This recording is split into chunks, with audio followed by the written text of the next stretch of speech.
从中国航母前出西太平洋的频率来看，常规动力航母是不是比核动力航母落后？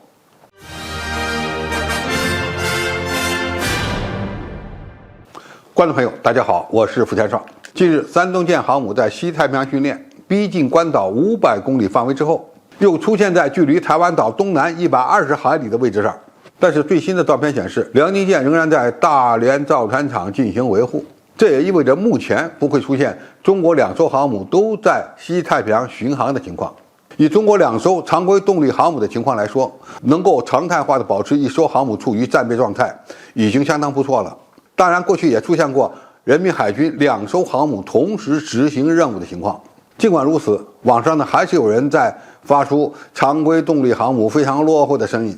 那么真的是这样吗？其实细心的网友如果仔细观察一下美军11艘核动力航母的部署情况，再比较一下中国的2艘常规动力航母的出勤率，就能明白核动力航母与常规动力航母之间并没有后者落后于前者的说法。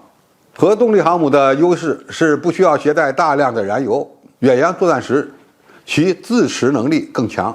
快速出动能力呢也要好一些。其缺点是维护保养的周期非常长，使用成本更贵，而且技术难度更高。一旦造船军工企业的后勤维修能力跟不上，核动力航母就会出现排队维修的情况。在这方面反而没有常规动力航母实用。还有人一直在抹黑辽宁舰，说其从港口出动时运转准备时间就需要2天。其实这种情况非常正常，也不能说常规动力航母就是落后的。军舰的动力来源粗略的可分为常规动力和核动力2种，其中常规动力又可细分为蒸汽轮机、柴油机、燃气轮机3种。航空母舰由于体量巨大，很难采用柴油发动机，而舰用的燃气轮机是到上个世纪60年代之后才开始被使用的。因此，在核动力航母出现之前，常规动力航母大多使用蒸汽轮机，也就是用烧重油的锅炉来驱动。在启动过程中，锅炉还需要注意受热平均的问题。假如受热不均，容易出现热应力损坏设备的情况，所以要逐步的提高温度。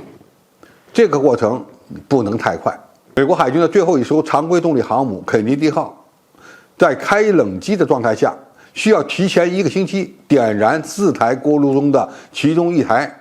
对蒸汽管道预热，正式出发前12小时再启动剩余的3台锅炉，以确保运行正常。俄罗斯的库兹涅佐夫号航空母舰正常开冷机时也需要20个小时以上。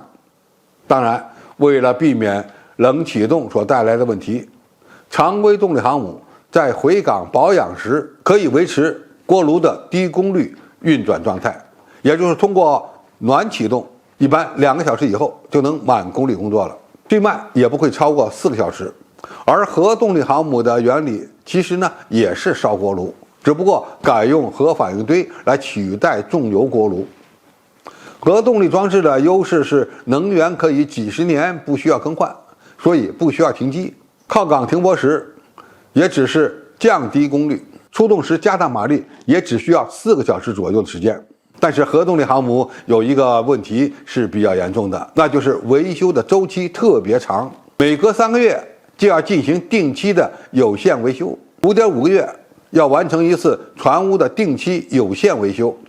，18到24个月就要进行1次综合大修。美国每3艘核动力航母